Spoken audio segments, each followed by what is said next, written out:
kita siapkan hati kita untuk memuliakan dan memuji Tuhan. Hanya nama Tuhan yang patut kita tinggikan dan kita agungkan. Kasih-Nya sungguh luar biasa. Haleluya. Haleluya.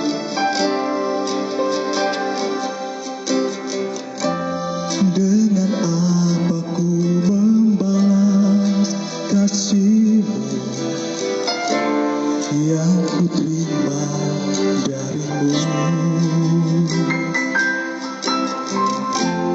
Dengan apa ku membalas cinta-Mu? Oh Yesusku, dengan apa ku membalas kasih-Mu yang ku terima dari-Mu? Dengan apa ku membalas cinta-Mu? Oh Yesusku, ku mau selalu bersyukur, selalu bersyukur. Kau Tuhan yang setia, yang selalu menopang. Ku mau selalu bersyukur, selalu bersyukur. Kau Tuhanku yang setia.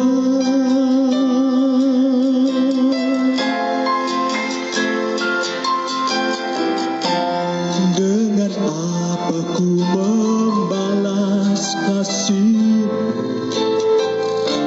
yang ku terima dari-Mu?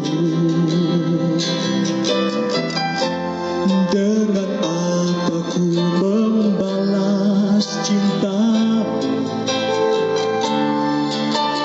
Oh Yesusku, ku mau selalu bersyukur, selalu bersyukur. Kau Tuhan yang setia, yang selalu menopang. Ku mau selalu bersyukur, selalu bersyukur. Kau Tuhanku yang setia. Haleluya Yesus, kami sembah Kau Tuhan. Haleluya Yesus, terima kasih Tuhan. Haleluya Yesus, kami sembah Kau Tuhan. Haleluya, haleluya, kami sembah Kau Yesus. Haleluya, terima kasih Tuhan Yesus, terima kasih Tuhan. Haleluya. Jiwa kami tenang Tuhan saat kami bersama dengan Engkau Tuhan Yesus. Ada damai dan sukacita Engkau berikan buat kami Tuhan Yesus. Terima kasih Tuhan. Haleluya, haleluya, terima kasih Yesus. Haleluya, haleluya, terima kasih Tuhan. Lebih dari segalanya, ku berharap padamu. Lebih dari para penjaga, mengharap wajah pagi. Begitu rindu hati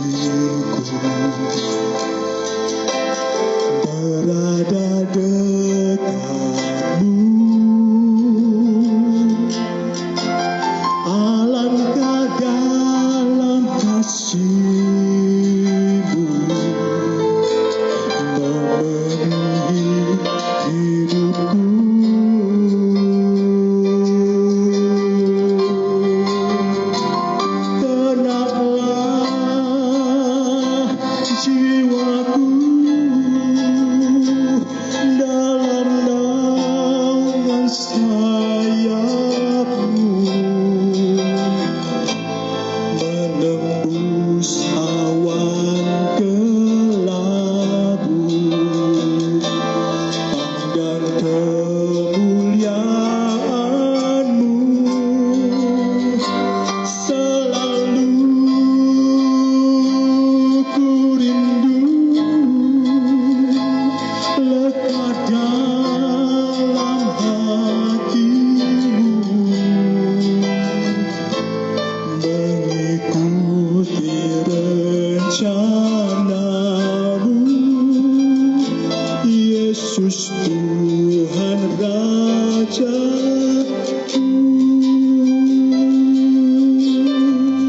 Haleluya. Lebih dari segalanya, ku berharap padamu. Lebih dari para penjaga mengharap fajar pagi, begitu rindu hatiku berada dekat-Mu. Alangkah dalam kasih-Mu memenuhi hidupku. Haleluya. Tenanglah jiwaku dalam naungan sayapmu, menembus awan kelabu, pandang kemuliaan-Mu selalu ku rindu, lekat dalam hatimu, mengikuti rencana-Mu,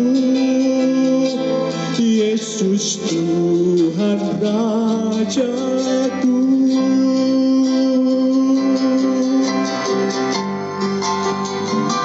Tenanglah jiwaku dalam naungan sayapmu, menembus awan kelabu, pandang kemuliaan-Mu selalu ku rindu, lekat dalam hatimu, mengikuti rencana-Mu, Yesus Tuhan Rajaku.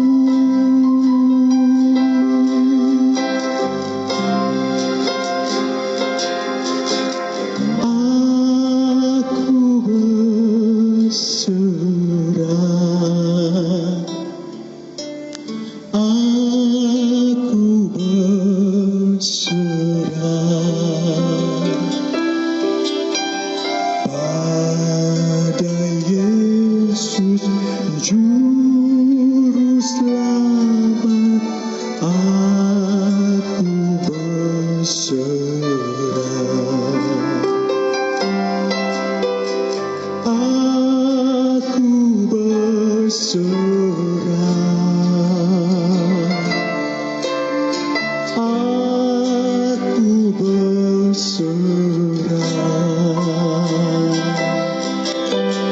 pada Yesus Juru Selamat.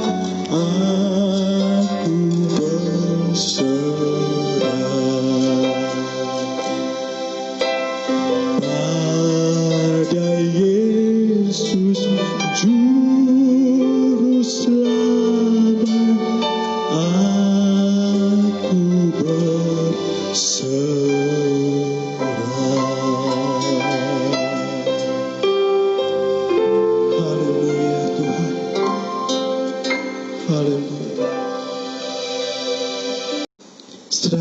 segala khawatirmu pada Yesus.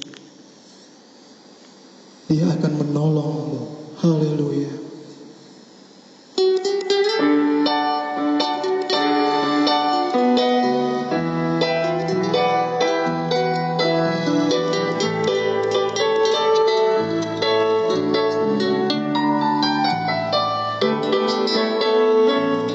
Apakah kau payah mencari-cari? Dan apakah kau payah berkeliling? Bawalah sekarang segala susahmu pada kaki Yesus, serahkanlah. Tak pernah Dia janji selalu kan panas, dan tak pernah Dia janji hanya ada hujan. Tapi Dia janjikan memberi kekuatan bila topan ganas melandamu. Serahkanlah, serahkanlah, serahkan pada Yesus segala beban yang menindih hidupmu. Serahkanlah, serahkanlah, serahkan pada Yesus. Dia akan ganti segala duka menjadi suka. Apakah kau payah mencari-cari? Dan apakah kau payah berkeliling? Bawalah sekarang segala susahmu pada kaki Yesus, serahkanlah. Serahkanlah, serahkanlah, serahkan pada Yesus segala beban yang menindih hidupmu. Serahkanlah, serahkanlah, serahkan pada Yesus. Dia akan ganti segala duka menjadi suka. Serahkanlah, serahkanlah, serahkan pada Yesus segala beban yang menindih hidupmu. Serahkanlah, serahkanlah, serahkan pada Yesus. Dia akan ganti segala duka menjadi suka. Dia akan ganti segala duka menjadi suka. Dia akan ganti segala duka menjadi suka. Haleluya, puji Tuhan. Haleluya. Tiba saatnya kita akan mendengarkan firman Tuhan. Bagi nama Tuhan segala kemuliaan dan kejayaan, sekarang dan untuk selama-lamanya. Haleluya. Haleluya Yesus. Haleluya Tuhan. Haleluya. Tuhan, nama-Mu selalu di dalam doaku, berkuasa atasku. Tuhan, ku bawa rinduku, ku nyatakan Engkau Tuhan di hidupku. Bagi nama Tuhan kemuliaan, kejayaan.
pagi, selamat hari Minggu. Kita ketemu lagi di dalam kasih Tuhan kita Yesus Kristus.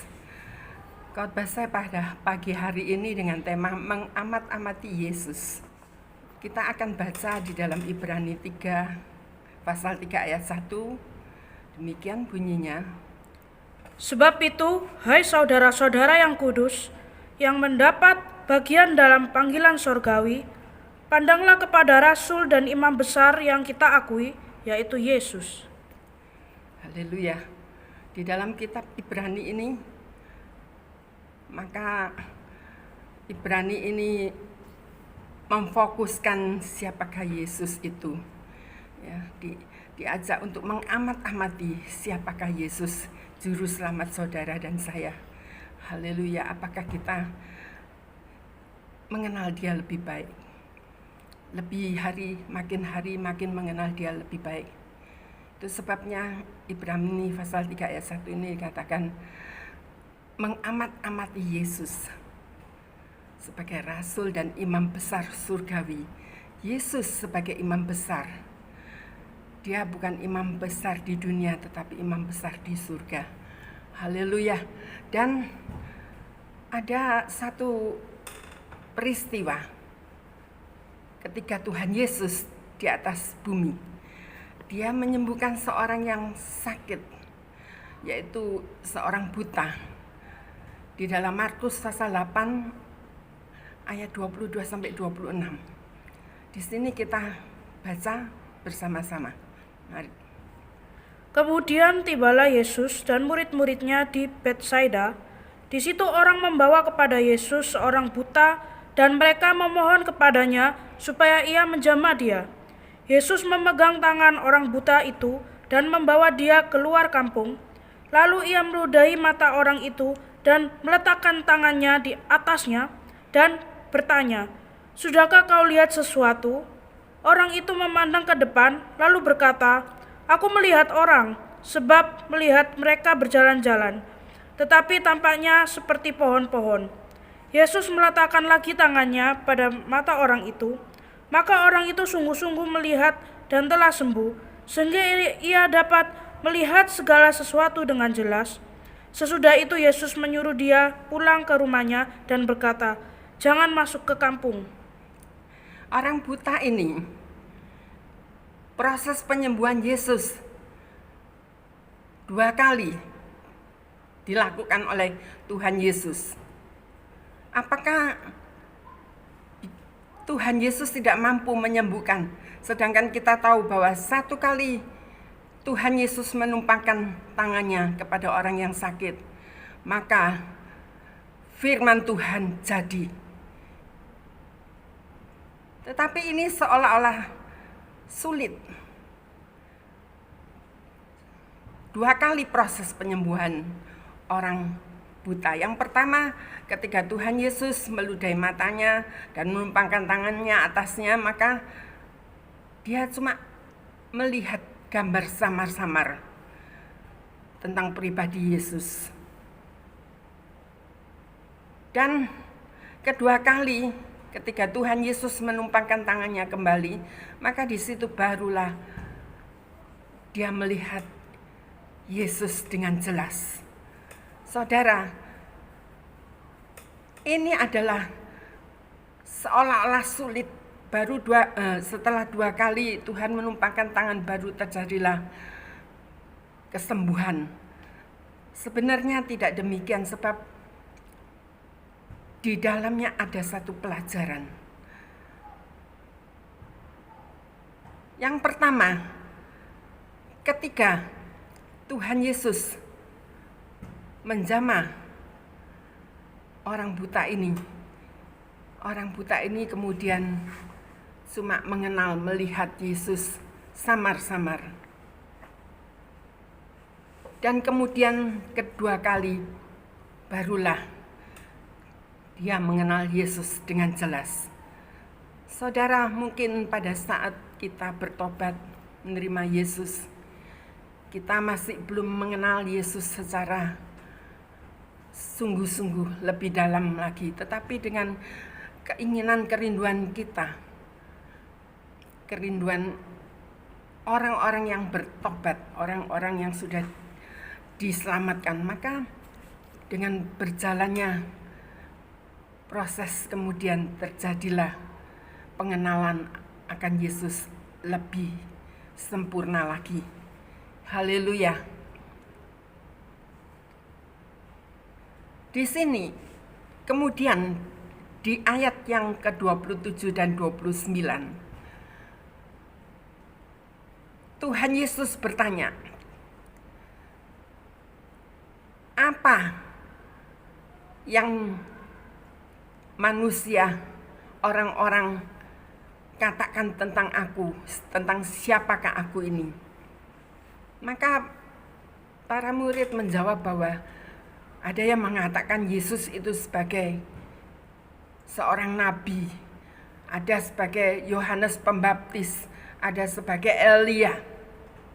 Tetapi Tuhan Yesus bertanya kepada murid-muridnya, lalu engkau, menurut engkau siapakah aku ini? Dan para murid kemudian menjawab, engkau adalah Mesias. Di sini para murid lebih tinggi tingkat pengenalannya akan Tuhan Yesus. Kemudian kita masuk di dalam pengenalan tentang namanya. Filipi pasal 2 ayat 10 sampai 11. Supaya dalam nama Yesus bertekuk lutut segala yang ada di langit dan yang ada di atas bumi dan yang ada di bawah bumi, dan segala lidah mengaku Yesus Kristus adalah Tuhan, bagi kemuliaan Allah Bapa.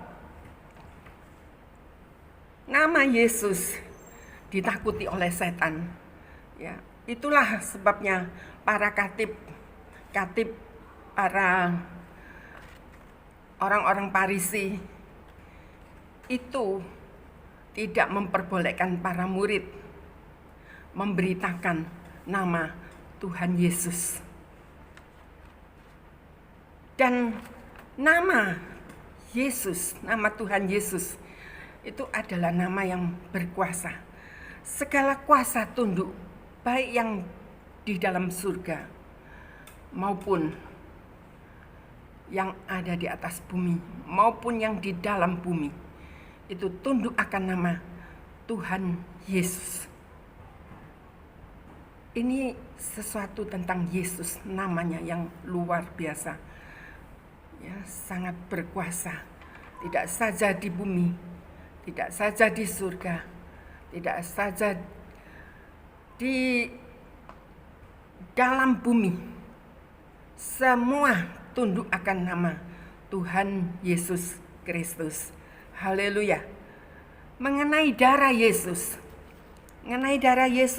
di sini Ibrani pasal 8, ya, tidak usah saya baca. Darah Yesus ini adalah darah grafirat, darah pengampunan dosa. Jadi orang tidak bisa menggunakan di dalam doanya darah Yesus untuk makanan, darah Yesus untuk kesembuhan, sebab darah Yesus itu adalah grafirat, darah pengampunan. Ya, Tuhan Yesus naik ke surga sebagai imam besar. Dia dengan membawa darahnya sendiri sebagai grafirat pengampunan kepada manusia yang bertobat, yang percaya akan Tuhan Yesus Kristus. Dan darah Yesus dan Yesus adalah perantara. Dia adalah yang memerantarakan manusia dengan Allah, diperdamaikan dengan Allah. Tadinya manusia ketika jatuh dalam dosa, maka manusia itu hubungannya dengan Allah itu terputus, jauh. Manusia tidak bisa menghampiri Allah. Tetapi karena demikian besar kasih Allah kepada dunia ini, sehingga dikaruniakan anaknya yang tunggal itu, supaya barang siapa yang percaya akan Dia tidak binasa melainkan beroleh hidup yang kekal. Tuhan Yesus, Dia sebagai perantara yang memperdamaikan manusia dengan Allah. Sebab seperti saya katakan tadi, bahwa manusia tidak dapat menghampiri Allah lagi setelah manusia jatuh ke dalam dosa. Dan oleh kasih Allah, maka Allah lah yang menghampiri manusia dengan menurunkan anaknya yang tunggal, yaitu Tuhan Yesus, supaya barang siapa yang percaya akan Dia mendapat keselamatan, beroleh hidup yang kekal. Saudara, jadi diperdamaikan kembali hubungannya dengan Allah. Haleluya. Tuhan Yesus Kristus. Dan saudara yang kekasih di dalam Tuhan Yesus Kristus, di dalam dunia ini tidak ada dua orang yang sama persis. Pasti ada bedanya. Saudara, saya punya keponakan kembar identik ya, jadi dari satu telur. Rupanya persis, cara ngomongnya persis, ya. Tetapi pasti ada bedanya. Saya sulit membedakan mereka, kecuali kalau saya panggil namanya. Nah, saudara, kenapa saya tidak dapat membedakannya? Sebab saya tidak punya pengenalan, saya tidak dapat membedakan satu dengan yang lainnya. Karena saya cuma jumpa dia tidak sering, dan itu pun tidak mengenal seluruh karakternya, sifatnya, ya, kebiasaannya, sehingga saya tidak bisa membedakan. Saya cuma lihat kembar sama persis. Tetapi sekali lagi tidak ada orang yang sama persis di dunia ini. Ya. Itulah sebabnya keponakan saya itu bagi orang tuanya sangat dikenal, mana yang satunya lagi. Sebab mereka, orang tuanya itu mengenal dengan baik anak kembarnya, the twin. Ya. Setiap hari mereka hidup bersama, setiap hari mereka bergaul bersama, dan mereka tahu sifat, karakter, ya, dan perbedaan-perbedaan yang tidak bisa diketahui orang lain pada umumnya. Saudara, kalau kita mengenal Yesus dengan baik, saudara, maka kita akan mudah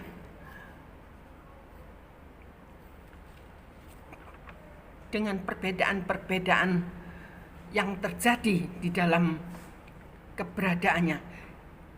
Yesus ini adalah seorang juru selamat. Yesus ini putra Allah yang turun dari surga. Saudara, ada satu pribadi yang ingin meniru Yesus, yang ingin orang lain tidak dapat membedakannya. Itulah sebabnya dikatakan Kristus palsu, nabi palsu, pengajar-pengajar palsu. Nah, kalau kita tidak mengenal Yesus dengan baik, saudara, maka kita ini akan mudah keliru. Yang mana? Ya. Pengajaran yang benar, pengajaran yang menyesatkan, yang mana? Kita tidak akan tahu. Ibaratnya seperti seorang yang memiliki pengetahuan akan mutiara yang murni. Maka ketika dia dihadapkan kepada mutiara yang palsu, yang rupanya sama, yang cahayanya sama, bahkan mungkin lebih indah yang palsu, tetapi karena orang ini sudah sangat mengenal ciri-ciri mutiara yang asli, maka dia tidak akan dapat keliru mana yang asli, mana yang palsu. Saudara, di dalam Matius pasal 24 ayat 23-24 dikatakan bahwa akan muncul nabi-nabi palsu, guru-guru palsu, ya. Bahkan nanti akan datang Kristus palsu. Bagaimana kita dapat membedakan, bagaimana kita dapat tahu kalau kita tidak punya pengenalan kepada Yesus dengan baik, dengan pengajarannya, dengan karakternya. Bagaimana kita dapat menjadi seperti Yesus kalau kita tidak mengenal pribadi Yesus dengan lebih dekat lagi, lebih dekat lagi. Kalau tidak, maka di hari-hari akhir, kita ini sekarang menghadapi hari-hari akhir, terakhir dari hari-hari akhir. Kalau kita tidak mengenal pribadi Yesus, maka kita akan masuk di dalam jerat musuh dari Allah, musuh dari Kristus, yaitu Tuhan Yesus. Musuh ini selalu membayangi Tuhan Yesus. Musuh ini selalu coba memanipulasi apa yang Tuhan Yesus kerjakan. Jadi kalau Tuhan Yesus bisa melakukan perbuatan-perbuatan ajaib, maka musuh pun dapat melakukan perbuatan-perbuatan ajaib. Musuh pun, iblis pun, dalam melancarkan serangannya, dia pun juga menggunakan firman Allah. Dia tahu firman Allah. Tetapi saudara, sekalipun kelihatan sama, tetapi orang yang mengenal Yesus Kristus dengan benar, maka dia akan tahu bahwa itu tidak benar apa yang dilakukan musuh. Haleluya. Dia berfungsi, dia bertujuan untuk menjerat, untuk menjatuhkan manusia yang sudah diselamatkan dengan darah Yesus. Haleluya. Itu sebabnya ketika Tuhan Yesus bangkit, maka Tuhan Yesus tidak langsung naik ke surga. Dia masih berada di atas bumi selama 40 hari. Dia masih bersama dengan murid-muridnya selama 40 hari itu, saudara. Dan ketika dia sudah melihat murid-muridnya mantap, maka dia kemudian tinggalkan dunia, dia naik ke surga. Saudara, murid-muridnya lebih lagi mengenal Yesus, lebih dalam lagi mengenal Yesus. Dan itu terbukti. Tidak ada satupun murid-muridnya yang kemudian jatuh. Saudara, mereka memberitakan Injil. Mereka memberitakan tentang kerajaan surga, keselamatan, memberitakan kabar sukacita dengan berani sampai mereka mati syahid. Cuma satu yang tidak mati syahid, yaitu Yohanes. Karena Tuhan punya maksud terhadap Yohanes, yaitu untuk menurunkan wahyunya kepada Yohanes, Rasul Yohanes, untuk wahyu nubuatan, untuk umat Tuhan, untuk orang-orang percaya, yaitu nubuatan akhir zaman. Saudara, haleluya. Kalau Yesus di dalam Yohanes 14 sampai 16, maka sekolah Alkitab biasanya menyebut Yesus adalah pembaptis dengan Roh. Ya. Dunia tidak tahu. Dunia tidak mengenal akan Roh Kudus. Sebab dunia tidak mengenal akan Yesus. Tetapi kita yang mengenal Yesus, kita mengenal Roh Kudus. 7 anak Skewa, di mana dia mengusir setan dalam nama Yesus, saudara. Lalu setan itu berkata demikian, aku mengenal Yesus, aku mengenal Paulus, tetapi siapakah engkau? 7 anak Skewa ini tidak mengenal Yesus. Itulah sebabnya setan merobek-robek baju mereka, ya, menganiaya mereka, dan 7 anak Skewa itu melarikan diri dengan luka-luka. Haleluya. Pernah orang-orang kafir, saudara,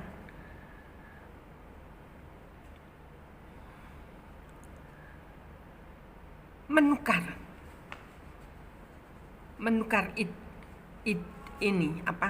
berhalanya, menukar idolnya, berhalanya itu dengan benda-benda lain.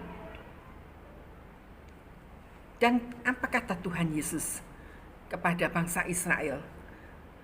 Tetapi umatku Israel menukar Tuhan yang hidup dengan benda-benda mati. Haleluya. Tuhan, adakah Tuhan ditukar? Tuhan yang hidup ditukar dengan benda-benda mati? Banyak, saudara. Lebih-lebih di masa yang sulit sukar ini, orang sangat memprioritaskan kekayaan, kemewahan, kepangkatan, ketenaran, ya, hal-hal yang menikmati, yang dimana daging dapat menikmati, mata dapat menikmati, dan banyak tanpa mereka sadari mereka menukar Tuhan yang hidup dengan benda-benda yang terbatas sampai dikubur, dengan hal-hal yang fana yang sampai dikubur. Haleluya. Tetapi kita sebagai orang-orang percaya yang merindukan bahwa kita terus belajar untuk mengenal siapakah Tuhan Yesus Kristus dari hari ke hari, dengan tuntunan Roh Kudus dan firman Tuhan, kita belajar untuk mengenal Dia. Karena kita tahu bahwa di balik kematian, di balik kubur, itu ada satu kehidupan yang kekal. Dan ada satu ayat yang luar biasa sekali sebagai ayat penutup di dalam 1 Yohanes pasal 3 ayat 1 dan 2. Demikian. Lihatlah betapa besarnya kasih yang Dia karuniakan Bapa kepada kita, sehingga kita disebut anak-anak Allah. Dan memang kita adalah anak-anak Allah. Karena itu dunia tidak mengenal kita, sebab dunia tidak mengenal Dia. Saudara-saudaraku yang kekasih, sekarang kita adalah anak-anak Allah, tetapi belum nyata apa keadaan kita kelak. Akan tetapi kita tahu bahwa apabila Kristus menyatakan dirinya, kita akan menjadi sama seperti Dia, sebab kita akan melihat Dia dalam keadaannya yang sebenarnya. Amin. Haleluya. Itulah yang kita rindukan, satu pertemuan dengan juru selamat kita, Tuhan Yesus Kristus. Haleluya. Bapa yang di surga, biarlah firman-Mu ini termeterai dalam loh hati kami Tuhan, sehingga kami rindu dari hari ke hari dalam kehidupan kami untuk lebih mengenal Engkau Tuhan Yesus. Haleluya. Sehingga Tuhan, dengan satu pengenalan yang lebih dalam Tuhan, menjadikan hati kami rindu untuk hidup di dalam kekudusan-Mu, di dalam kebenaran-Mu Tuhan. Terima kasih sehingga tiba saatnya Tuhan kami boleh berjumpa dengan Engkau dengan muka, berhadapan dengan muka. Terima kasih Bapa yang ada di surga. Inilah pengharapan kami selagi kami hidup di dunia, yaitu kami satu kali nanti bertemu dengan Yesus, Tuhan kami, Juru Selamat kami. Dalam nama Tuhan Yesus Kristus. Haleluya. Amin.